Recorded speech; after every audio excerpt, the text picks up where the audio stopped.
Hello दोस्तों, environmental study का मैं पार्ट 1 वीडियो लेकर आया हूँ। और मैं बताऊँ कि 2 दिन बाद आपका एग्ज़ाम है और आपके लिए मैं इतना मेहनत कर रहा हूँ, तो वीडियो को जल्दी से जल्दी लाइक सब्सक्राइब करिए और ज़्यादा से ज़्यादा शेयर करिए। इन्वायरमेंटल स्टडी 2 दिन बाद एग्ज़ाम है, बिना गंवाए कुछ समय गंवाए बर्बाद किए हुए आप सीधे वीडियो देखिए। शुरू करता हूँ। थियोफ्रास्टस को पारिस्थितिकी यानी इकोलॉजी का जन्मदाता कहा जाता है। क्या कहा जाता है? थियोफ्रास्टस को इकोलॉजी का जन्मदाता कहा जाता है। इकोलॉजी ग्रीक शब्द ओइकस तथा लोगों से मिलकर बनी हुई है। इकोलॉजी के 2 पार्ट होते हैं, ऑटो इकोलॉजी, साइने इकोलॉजी। ठीक है, थोड़ा सा इशू है, बगल में कुछ धूम धड़ाका चल रहा है, तो भैया इससे बुरा मत मानना, थोड़ा सा आप सह सकते हो, ठीक है ना। देखिए, इकोलॉजी ग्रीक शब्द ओइकस तथा लोगों से मिलकर बनी हुई है, लेकिन जो इन्वायरमेंट है वो फ्रेंच शब्द से बनी है, यानी फ्रेंच भाषा से ली गई है इन्वायरमेंट। ठीक है, तो आप इकोलॉजी और फ्रेंच इन्वायरमेंट फ्रेंच से, इकोलॉजी ग्रीक से, तो ये इतना आपको याद रहना चाहिए, नहीं तो क्वेश्चन कुछ और पूछेगा, आप करेंगे कुछ और। हाँ, तो थोड़ा सा ध्यान से। जैव मंडल यानी बायोस्फीयर 6 किलोमीटर ऊंचाई तथा समुद्र से 8 किलोमीटर गहराई को कुल 19 किलोमीटर के क्षेत्र को कहा जाता है जैवमंडल, बायोस्फीयर। 3 भाग होते हैं जैवमंडल के, आप देख सकते हैं। स्थलमंडल यानी लिथोस्फीयर, स्थलमंडल यानी लिथोस्फीयर, जलमंडल यानी हाइड्रोस्फीयर, वायुमंडल यानी एटमॉस्फियर। देखिए, अगर वीडियो की क्वालिटी आप थोड़ा सा बढ़ा सकते हैं, अगर धुंधला आपको दिख रहा होगा तो, और बहुत स्पीड करना चाहते हो तो उसको भी क्वालिटी से बढ़ा सकते हैं आप। ठीक है, यानी जलमंडल 3 भागों में, स्थलमंडल, जलमंडल, वायुमंडल। ठीक है, एटमॉस्फियर स्ट्रक्चर बता रहा हूँ मैं, कैसा इसका स्ट्रक्चर कौन कौन से पार्ट में होते हैं आपका। Troposphere, stratosphere, mesosphere, thermosphere. Troposphere पृथ्वी से 11 किलोमीटर की ऊंचाई तक होता है, इसे हिंदी में क्षोभमंडल कहते हैं, ट्रोपोस्फियर को। ठीक है, स्ट्रेटोस्फियर 11 से 60 किलोमीटर की दूरी को तक रहता है, इसे समतापमंडल कहते हैं। मेसोस्फियर 60 से 95 किलोमीटर, इसे मध्यमंडल कहते हैं। थर्मोस्फियर 95 से 500 किलोमीटर होता है, इसे आयनमंडल, इसके बाहर का जो मंडल है उसे वायुमंडल में कहा जाता है। स्ट्रेटोस्फियर में ही आपका ओजोन परत पाया जाता है, स्ट्रेटोस्फियर में ही, तो ये आप याद रखेंगे, यानी सप्ताह मंडल में ही आपका ओजोन परत पाया जाता है। CW, देखिए इसमें फुल फॉर्म बहुत ज़्यादा दिया गया है, मैं बनाया हूँ और आप ही के लोगों का, केवल आपके लिए। मेरा तो कुछ इससे फ़ायदा होगा नहीं, लेकिन मैं चाहता हूँ कि स्टूडेंट का फ़ायदा हो। ठीक है, तो CWC का फुल फॉर्म क्या है? Central water commission. क्या है CWC का फुल फॉर्म?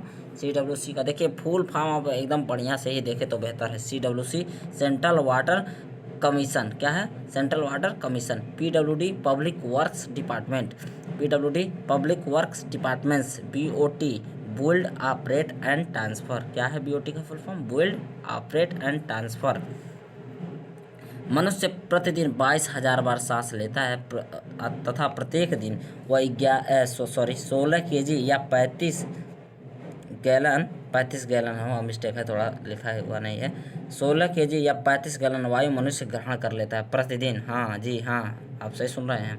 एयर पॉल्यूटेंट्स 2 प्रकार के होते हैं, नेचुरल होता है, एक आर्टिफिशियल होता है। दिल्ली भारत का सर्वाधिक प्रदूषित शहर है और विश्व का तीसरा शहर है। देखिए इतना प्रदूषण है, हम क्या बताएं अब। CFC का फुल फॉर्म है क्लोरोफ्लोरोकार्बन। BOD का होता है बायोलॉजिकल ऑक्सीजन डिमांड, या बायोकेमिकल भी कह सकते हैं, लेकिन बायोलॉजिकल ऑक्सीजन डिमांड। COD होता है केमिकल ऑक्सीजन डिमांड। ICMR का फुल फॉर्म होता है Indian council of medical research. क्या होता है ICMR का full form? Indian council of medical research. ठोस अपशिष्ट यानी सॉलिड वेस्ट 2 प्रकार के होते हैं। जैव विघटनकारी यानी बायोडिग्रेडेबल, यानी जिन्हें हम जीवाणु को मिलाकर नष्ट किया जा सकता है, जो जीवाणु द्वारा नष्ट हो जाता है उसे बायोडिग्रेडेबल कहते हैं, यानी जैव विघटनकारी। अजैविक विघटनकारी यानी नॉन बायोडिग्रेडेबल, जो मतलब बैकेलाइट वोकैलाइट होते हैं, प्लास्टिक होते हैं और किसी धात्विक कण होते हैं जो जिन्हें नष्ट नहीं किया जा सकता, तो वो बहुत कालों तक वैसे ही पड़े रहते हैं, जैसे पॉलीथीन हुआ आपका, तो ये अजैविक विघटनकारी या नॉन बायोडिग्रेडेबल में आते हैं। मृदा प्रदूषण के प्रकार, तो जैविक प्रदूषण, रेडियोधर्मी प्रदूषण, रासायनिक प्रदूषण। ठीक है, मृदा प्रदूषण के 3 प्रकारों में बांट दिया गया है, जैविक प्रदूषण, रेडियोधर्मी प्रदूषण, रासायनिक प्रदूषण। मलमूत्र क्या होता है? मलमूत्र यानी एक्सक्रेटा वेस्ट, जो लोग बाहर जाकर शौचालय करते हैं उसे ही मलमूत्र कहा जाता है। इस पर विशेष ध्यान देना होगा आप लोगों को, क्या है कि आप लोग बहुत लोग बाहर ही जाते हैं, पता नहीं क्यों, अभी भी आप लोग नहीं सुधर रहे हैं। अब नहीं सुधर रहे हैं तो अब इस पर भी दंड लगेगा, तब पता चलेगा। ध्वनि या शोर को बेल या डेसिबल में मापते हैं। 1 डेसिबल बराबर होता है 1/10 बेल, ठीक है। मनुष्य 20 से 20,000 आवृत्ति की साउंड को सुन सकता है, ठीक है।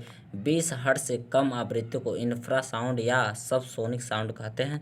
भारतीय दंड संहिता की धारा 290 के अनुसार, ध्यान से सुनिएगा, भारतीय दंड संहिता की धारा 290 के अनुसार शोर से सार्वजनिक कष्ट होने पर शोर पैदा करने वाले को, ठीक है, व्यक्ति को, जो भी है, जो भी कर रहा है शोर, उसे 200 रुपये जुर्माने का प्रावधान है भैया। तो अब क्या बताऊं, गांव में प्रतिदिन डीजे उजे लोग बजाते हैं, उस पर कर सकते हैं, लेकिन 200 से क्या फ़र्क पड़ने वाला है। रात में पी कर आते हैं, ड्रिंकिंग करके, पीना मतलब ड्रिंकिंग करके आते हैं, तो अब पूरी रात हल्ला शोर मचाते हैं, उससे कितनी दिक्कतें होती हैं। सब यही तो प्रदूषण फैला रहे हैं, अब क्या मैं बताऊं। अब इस पे मैं कुछ और नहीं बोलना चाहता। 1976 में संविधान संशोधन हुआ था। देखिए 1976 में संविधान संशोधन हुआ था इन्वायरमेंटल को लेकर, और 48A और 51AG अनुच्छेद जोड़े गए थे, ठीक है। 1976 संविधान संशोधन इन्वायरमेंटल में हुआ था और को लेकर, और 48A और 51AG अनुच्छेद जोड़े गए थे, ठीक है। देखिए कौन सा कब आया था, रिवर बोट्स एक्ट 1956 में आया था। पर्यावरण संरक्षण अधिनियम लागू हुआ था 1986 में। पर्यावरण संरक्षण अधिनियम क्या, बहुत इंपॉर्टेंट है भाई साहब, अब ध्यान से नहीं देख रहे हैं तो ध्यान से देखिए। रिवर बोट्स एक्ट 1956 में लागू हुआ था। पर्यावरण संरक्षण अधिनियम 1986 में। फैक्ट्रीज एक्ट 1948 में। वायु प्रदूषण निवारण एवं नियंत्रण अधिनियम 1981 में। जैव विविधता अधिनियम 2002 में। जल प्रदूषण अधिनियम 1974। EPA का फुल फॉर्म क्या है, इन्वायरमेंट प्रोटेक्शन एक्ट, जो कि आप यहाँ देखे हैं, यहाँ देखिए, पर्यावरण संरक्षण अधिनियम 1986, वही चीज़ है वो, EPA environment protection act. EIA का फुल फॉर्म है इन्वायरमेंट इम्पैक्ट असेसमेंट, यानी इसका हिंदी में मतलब है पर्यावरणीय प्रभाव मूल्यांकन, इंग्लिश में EIA environment impact assessment. EMS का फुल फॉर्म है इन्वायरमेंट मैनेजमेंट सिस्टम। EMS का फुल फॉर्म क्या है, इन्वायरमेंट मैनेजमेंट सिस्टम। आगे देखिए ISO का फुल फॉर्म है इंटरनेशनल स्टैंडर्ड ऑर्गेनाइजेशन, अंतर्राष्ट्रीय मानक संस्थान। SAGE का फुल फॉर्म है strategic advisory group on environment. NGT का फुल फॉर्म है national green tribunal. NGT national green tribunal का गठन 18 अक्टूबर 2010 में हुआ था। इसका मुख्यालय नई दिल्ली में है, मुख्य ऑफिस यानी मुख्यालय नई दिल्ली में है, ठीक है। वन संरक्षण कानून 1980 में आया था। पब्लिक लाइबिलिटी इंश्योरेंस कानून 1991 में आया था। पब्लिक लाइबिलिटी इंश्योरेंस कानून 1991 में आया था। CPCB का फुल फॉर्म है, CPCB का फुल फॉर्म है सेंट्रल पॉल्यूशन कंट्रोल बोर्ड, ये 1974 में आया था। CPCB क्या है, central pollution control board. IPCC का फुल फॉर्म है inter government panel on climate change. क्या है IPCC का full form, inter government panel on climate change. Ozone परत की मोटाई DU यानी डेप्सन यूनिट में ज्ञात की जाती है, मापी जाती है। ओजोन परत की जो मोटाई है वो DU यानी डेप्सन यूनिट में मापा जाता है। 1 DU बराबर होता है 0.01 mm संपीड़ित गैस यानी, या 1 ppb यानी पार्ट्स पर बिलियन।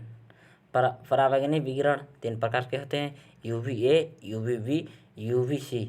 UVB और UVC ये मनुष्य के लिए बहुत हानिकारक होते हैं, इसे त्वचा कैंसर होने का खतरा रहता है या होता ही है, लेकिन ये ओजोन परत द्वारा सोख ली जाती है बहुत कम मात्रा में, या 1 से 2% पृथ्वी पर आती है। आप लोग प्रदूषण फैलाते हो तो भैया आइबा करेगा, CFC फैला ही रहे हो, तो मैं क्या करूं, पूरा AC उसी दबा के फ्रिज उरिज चला ही रहे हो तो क्या होगा। मैं नहीं कुछ बोलता इस पर, ज़्यादा राजनीति नहीं।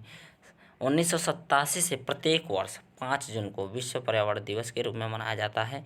यहीं तक का हमारा वीडियो रहा। वीडियो कैसा लगे कमेंट में जरूर बताएं, लाइक करें, सब्सक्राइब करें। प्रत्येक बच्चे के पास जाना चाहिए, क्योंकि 2 दिन बाद उसका एग्ज़ाम है, उसे बेहतर बनाना है, तो इसे शेयर करो, सब्सक्राइब करो। धन्यवाद।